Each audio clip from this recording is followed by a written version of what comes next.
Happy Sunday. Welcome back. Thanks for checking out this video. I miss doing them as regularly as I had been last year. It's as busy as I expected it to be this time of year with my job and some other stuff. So I haven't been on as much as I'd like to be. Oh, Gabe's around too. Hey, buddy, what you doing? And I got the microphone so you can hear me better. So I've had a couple interesting dreams the last couple nights that I thought I would relate and just sort of a general check-in.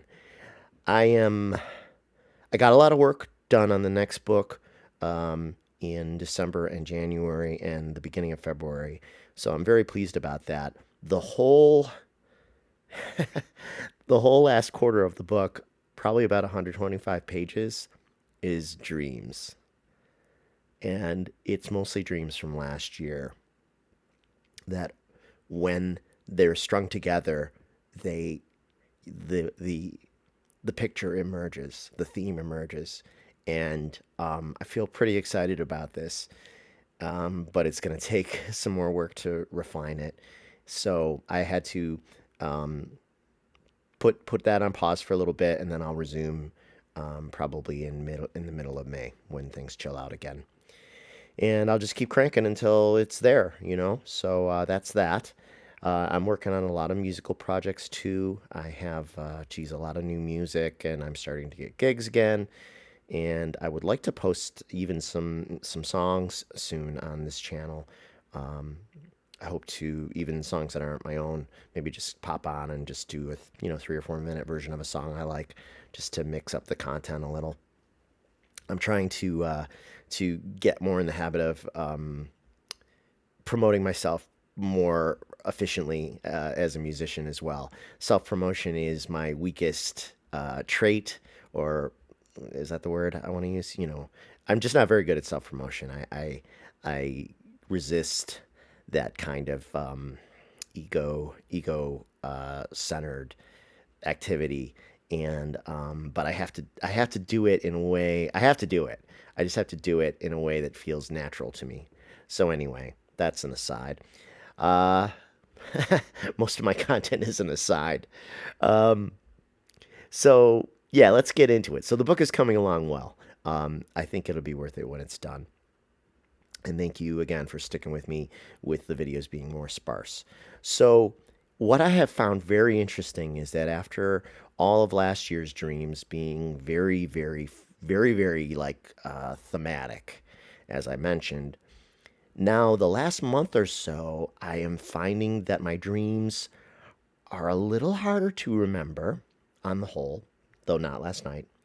And the new wrinkle is that they feel less distinguishable from reality. And I described this in a letter to my friends, Fran and Diane, who probably will end up watching this video too, that it feels like at points during the day, I'll remember little bits of the dream, but I won't be sure if it's something that I lived or that I'm remembering from like another lifetime, or if it actually happened to me, or if it was a dream. That's kind of what I mean about the strangeness. As if the lines between this reality, this dimensional reality, and the world of dreams are have become less, have become softer, have become more permeable, as if like that this is a way in which we even may be able to manifest some of the things in life that we want, that we pull things from the other side, from dreamland, from the formless side into the physical side here, and who knows, maybe vice versa, maybe it goes in both directions. So I know that's a very odd thought, and I would be very open to comments on that below this video, because I don't really know what I'm suggesting myself. Pardon me, of course. My allergies, as usual, gross, are in overdrive. So, yep, disgusting. I wanted to do it off camera, but I didn't. I should have. Too late. Not starting over. So, yeah. So that's been an interesting aspect of the dreams for them to to be wondering, wow, why does that feel more like a memory than a dream? Strange, strange. And who knows? Like, God only knows what it's like on the other side. I mean, maybe it's all just like one big dream that we float in. Eckhart Tolle says that the other side is a state of being. It's and that it is he describes it as a I may have mentioned this in another video too, as like a horizontal. He describes it as horizontal, as being without time. It's just a state of being. There's no action and there's no thinking. All the action and the thinking happens horizontally, in this linear reality. And so we are this combination of things.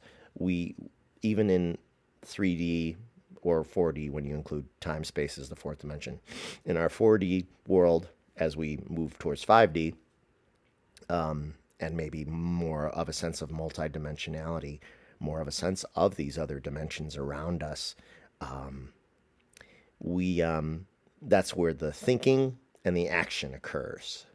But the horizontalness, the other side, is just the state of being, and maybe that's the state of the wholeness, where we are with everyone, every soul that has ever lived, and we're with our higher self, and have the awareness of all of our incarnations. It must be so profoundly different from this reality as to be somewhat incomprehensible from this vantage point. Yet not totally incomprehensible, just very, very different. And I have often said, and I believe I said in both of the books, that that's all we can really say about each life that we like. Let's assume that we really do have multiple lives, multiple incarnations, and an immortal soul.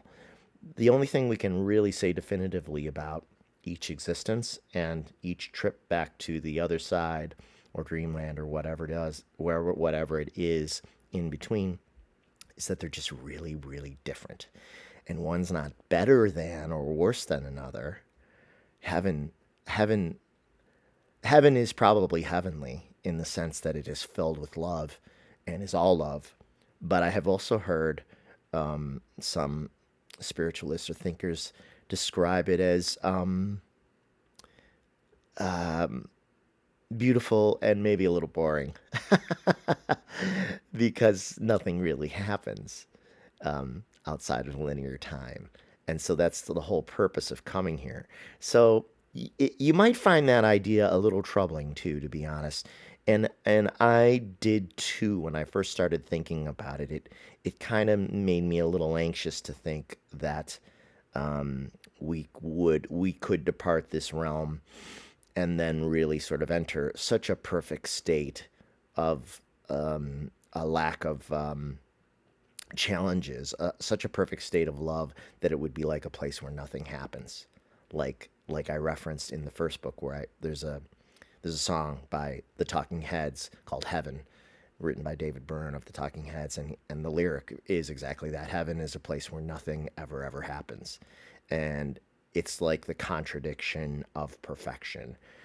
If you're in a state of perfection, in a state of perfect being, then you have no wants or needs, but you also have no challenges and no concerns. And part of what gives life here its spice is the challenges and is the obstacles. And that is a very hard thing for us to reconcile or to see with some objectivity when we go through things that are extremely difficult, when we go through things that are extremely painful. It's hard to say, yes, I meant to go through this. When you go through it, you don't necessarily feel that way at all. And you would resent anyone telling you that, oh, well, you were meant to go through this. But then upon reflection, most often people like us do end up saying, yeah, that was part of my path. I must have agreed to this. I must have agreed to have these experiences, to experience the feelings that come with that, and to have the growth that comes with that, and to have the challenge that you overcome, that you live through, that you survive, that adds to the richness of who you are, that helps define you further, the challenges. So, excuse me, those are just some free form thoughts on that. As usual, you know me, I I tangent and I wander through the metaphysical tulips. So, coming back to dreams and what I had meant to talk about and will talk about were the dreams last night, which were interesting. Not a ton of detail or lengthiness to them, but like many of my recent dreams, it seemed to occur in the future. And this is all part of the next book, except probably these dreams because they're so new. I'll probably leave them out, though they kind of relate in the sense that they're about the future. And I think I do dream of the future. Not every dream is about the future. Some are about the present, but I think that I am intuiting aspects of what life on Earth and maybe other planets, as we as Earth as human beings venture out into space, what our future, the future of humanity, may be like. And who knows? Maybe I'll be back in 100 years to see some of it firsthand, as opposed to just dreams. So in this dream, it felt like the future. It just, I don't know how else to describe it, except that it felt discernibly different and foreign, like I was out of time. And the scene was kind of like almost like a possibly an underground mall of some kind. It was like a futuristic mall, or maybe even futuristic like living complex. And like I said, it did seem to possibly be underground. And it was ornate and clean and very sophisticated. And there weren't a lot of people around in this dream. But I was walking through what appeared to be almost like a restaurant. It was like a self-serve, and everything was automated. All of the machines dispensed food, and you could get anything you wanted that you could think of, and the machines would make it. So it was almost like Star Trek, where they go to the what do they call it? What do they call the food dispensers? Replicators, like where these machines could make anything for you basically molecularly. Like, say you want, I don't know, you want some kind of salad, and it's got all your favorite goodies in it, or or maybe you want something more complicated. Maybe you want a garden burger with all these kind of like fresh organic condiments and ingredients, and you can get as specific as you want in the increments you want, and it will create it for you within the machine and dispense it. And there's no human being involved other than yourself ordering it. And I had the sense as I was standing next to one of these machines that like that a rich guy owned it as an investment, and that and you could, and not only could you get anything you wanted, but you could get it any way you wanted it. Like, say for example, you wanted something that would give you a lot of protein. Well, you could get it as like a garden burger, or you could get it as a shake, or you could get it as a soup, or you could get it as any kind of drink you wanted. Like, it could be presented to you in your preferred format, if you will. Like, and there were different buttons for that. So that was kind of quirky. And I was looking at the machine and laughing about that aspect. And I was with someone and, excuse me, talking about that aspect of it. And that's when I realized, well, I had already had a sense that I was in the future, but that was part of feeling like I was in the future, where we had figured out atomically, like basically how to make food from scratch. And they're getting closer to things that are going to change the way we eat anyway. Like, for example, pardon me again. Oh, so gross. So sorry. Disgusting. I promise I'll throw this in the wash after. Terrible. Um, they're getting close already to being able to, effectively clone meat, such that future meat production will probably not involve the slaughter of animals, which will be a good thing because they do have souls, and according to some of the psychics, they're part of their role here on Earth now is to serve mankind. Like, literally, they sacrifice themselves so that we may eat them, which is kind of crazy. Like, what kind of, like, what? That is a crazy sacrifice. You give up your life just so, a bunch of overfed Americans can eat you.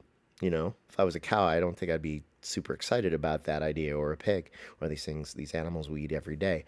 So I am not a vegetarian, but I eat very little meat now, and I eat a lot of vegetarian stuff, especially as it gets more and more, yummy. They're getting better at making this stuff very flavorful, and you don't miss the meat so much. So when they get into cloning meat, excuse me, I'm sure I'll be on board with that, and it will only improve more in time. They'll get more into the nuances of flavor as they go. But even now, I find that a lot of vegetarian and vegan stuff is very, very good, and I'm happy to eat it instead of meat if I'm getting the protein that I would otherwise get. So that's how I feel. I feel the future will be more like that. I mean, you're going to have some people who are going to want their prime rib, and they're going to get their prime rib. But I think that on the whole, there will be a shift, and it will also help the environment, and it will help our relationship with animals will change. We will see animals differently than we do now. We're already beginning to see animals differently than we do now, to recognize that they have consciousness and a soul, and they are capable of love. And especially with house pets and stuff like that. And as you know, I'm a squirrel fan, and I see in the squirrels that they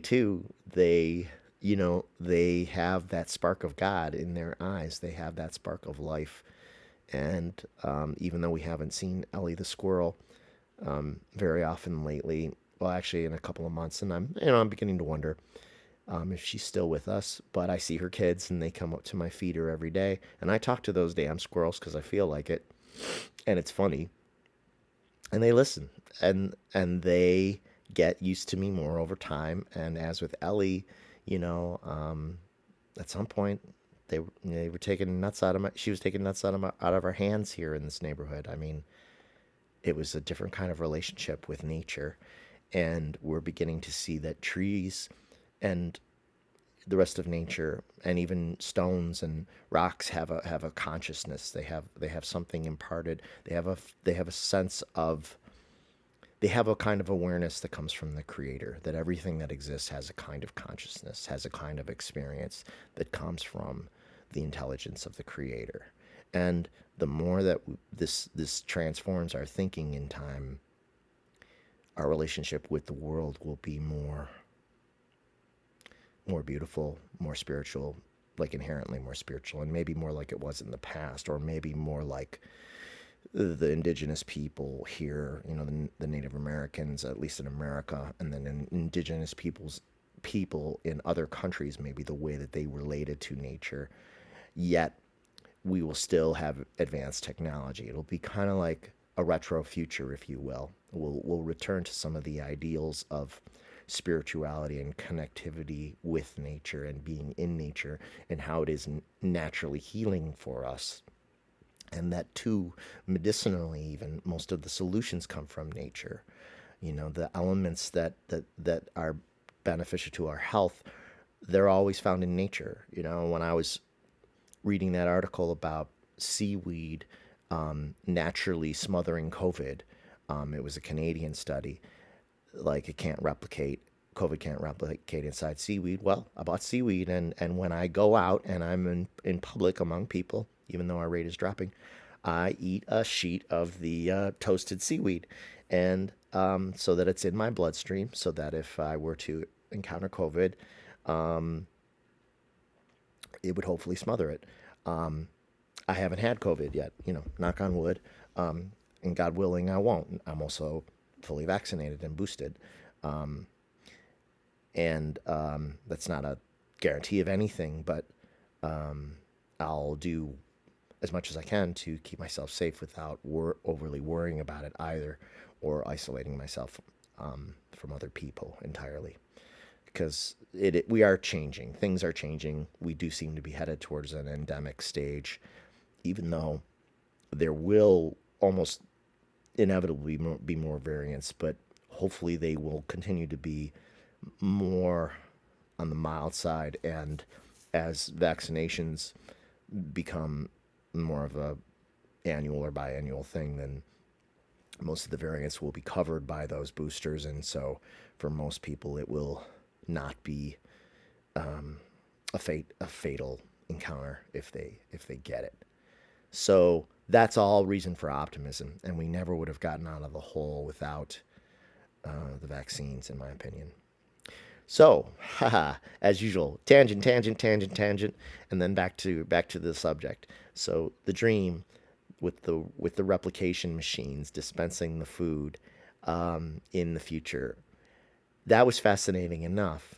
But then the interesting sort of addendum to that dream was it seemed there was glass everywhere, like this underground structure that I think I was in. I mean, that appeared to be underground because I didn't see outside anywhere. Had a lot of windows and like even all the doors were like see through and like it was just meant to like be very open. But it did still feel very foreign to me, like a futuristic design. And I walked through, in fact, this restaurant without any human servers, just the machines, was sort of connected. It was adjacent to like a public swimming pool. And there were only a couple of people in the pool, and I could see it very clearly in my mind. But the pool wasn't shaped like a usual swimming pool at all. It looked futuristic. It was shaped, it varied in shape and and depth and even like instead of being like a flat rectangular pool, it kind of had it had an elevated section. Like I turned to my left and it had an elevated section, and then it kind of dipped down, and then it kind of rose again, and then it even turned around a corner, and all of it was lit from various angles, so that the water looked like almost like it's so hard to describe, but almost like you could see ribbons of color in the water because of the way it was lit. And that was another reason that I felt like I was underground because it was almost like darker than you would expect a swimming pool to be, but ambient. It had a feeling to it. And then the way that the pool was constructed, so it kind of like rose and fell and rose and fell and then arced around a shape, almost like different shapes. It didn't have a consistent shape, and it didn't seem to matter. Like the architecture of it was innovative and unusual. Although I did say to myself, how would I count laps if I was in this pool? Because I can't even tell what a lap is. But another part that made me laugh was so at first I was looking to my left, like back over my shoulder at the part that I described first. And then as it wound around in front of me, there was like a platform attached to it that was like a yoga area. Like it had a dedicated setup, and you could see that the yoga area, workout area, like went right up to the pool. There was nobody there taking any kind of lessons, but it was obvious that lessons occurred there regularly and that people met in this spot. Maybe a dozen people could have been on this platform, that it was all part of like the fitness regimen of these people who live there, who presumably lived in this futuristic underground complex. And I have heard mostly Sterling, psychic medium, who says that there will be underground living structures on Earth in the future, and among other structures like that, there may also be cities on the water because we'll figure out how to construct cities that can basically sit upon water. And then there'll be regular cities too, but I think in the context of his readings, he may have said that some of it will be underground, possibly of necessity, because some of some areas of the world will be less hospitable to human life. So, possibly because of climate change. Now, don't take any of this as gospel because, well, don't take anyone who is somewhat psychic gospel. Always take it with not a grain of salt necessarily, but don't invest your whole idea of what the future will be into it or worry unnecessarily.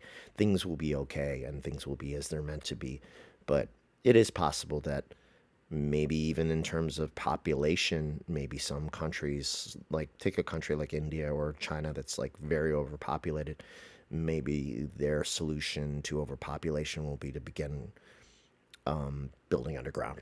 Maybe that's how they try to solve overpopulation problems of the future. So it's not that everyone will live underground or everyone will live on the ocean or everyone will live somewhere they don't want to live. I don't think that that will happen at all.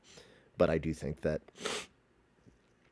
climate change will definitely affect the world, and with rising ocean levels, it is likely that we will see more of a move inland, at least in the United States, unless, of course, the technologies of the future also completely solve those problems and prevent, the flooding that right now appears to be somewhat inevitable for some coastal areas in the United States and around the world.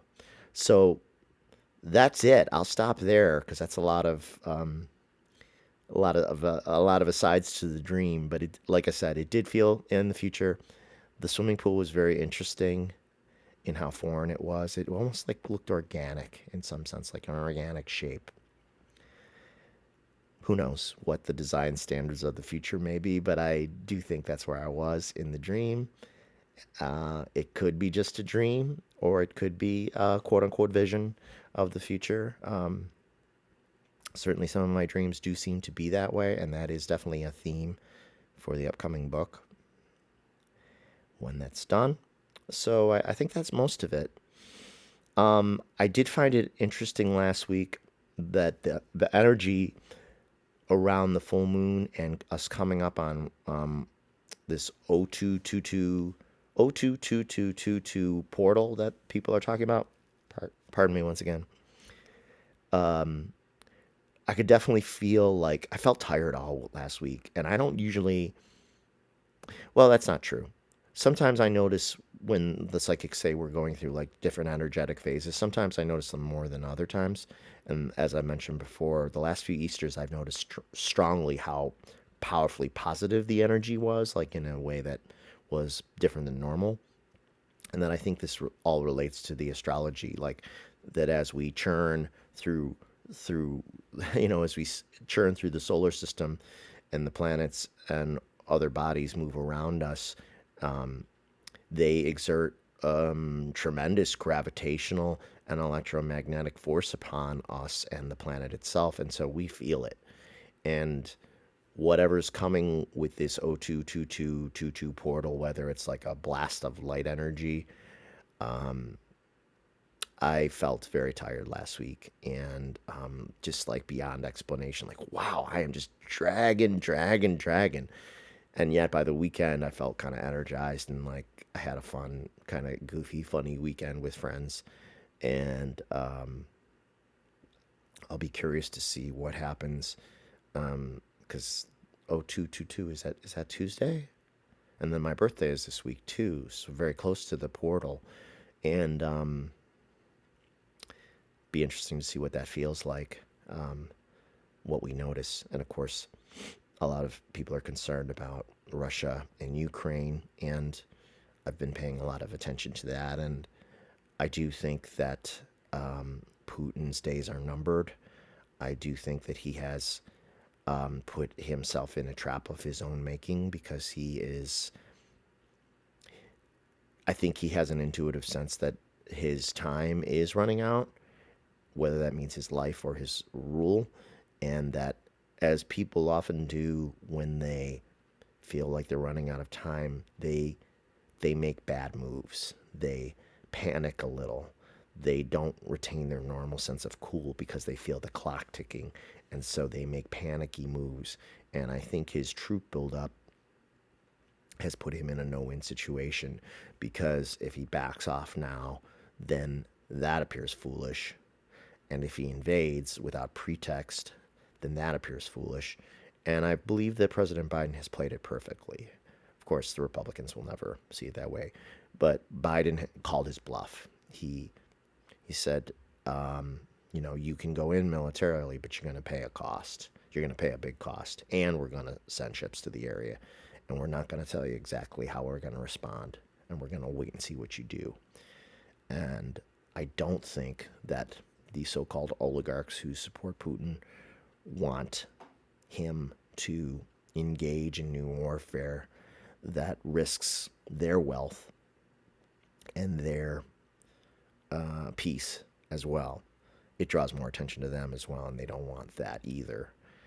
So I do think he has miscalculated. It doesn't mean that he won't invade Ukraine, and who knows, maybe 022222 is somehow inevitably astrologically tied to it. We'll see in a few days. Maybe he will, and maybe he'll even steal a little bit of territory or claim some territory, but I don't think it's going to work out well for him in the end.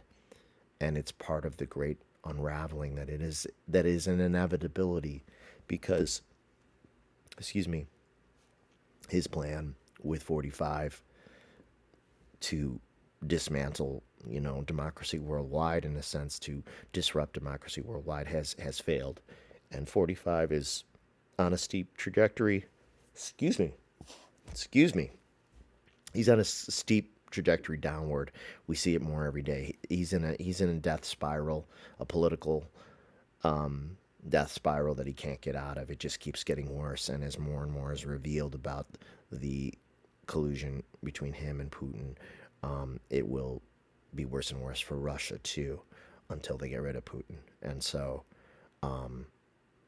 you cannot fight fate. You can't stay atop the wheel of fortune forever. No person can. It turns. You have your time, and then it turns, and then you're underneath its wheels, and it just grinds you out. And in terms of Putin and Trump, their time is up, and it's just a matter of time before they're basically off the map or irrelevant, which to them is almost worse than death. To be irrelevant is almost worse than death. So, that's a lot. I guess what I'm saying is there may be some loss of life in Ukraine, but it will probably turn out okay on the whole. Europe will hold together with NATO and the United States, and there will not be a huge war there. It just won't happen. And again, Putin will show how weak he is. By trying to show how strong he is, he will show how weak he is, and it will lead to his political demise and or his physical demise. That's how I see it.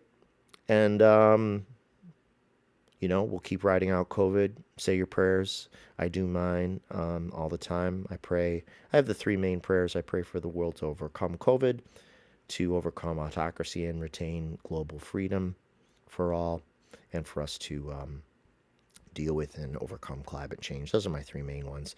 There's lots of other things going on, but those are the three main prayers that I like to put out and promote, if you will. So, this is much longer than I expected it to be, but I could certainly talk when I get started. So I hope it was somewhat interesting. It's always hard to tell, because by the time I reach the end, I don't really know what I've said anymore or in what order. So it's the nature of my impromptu rambles.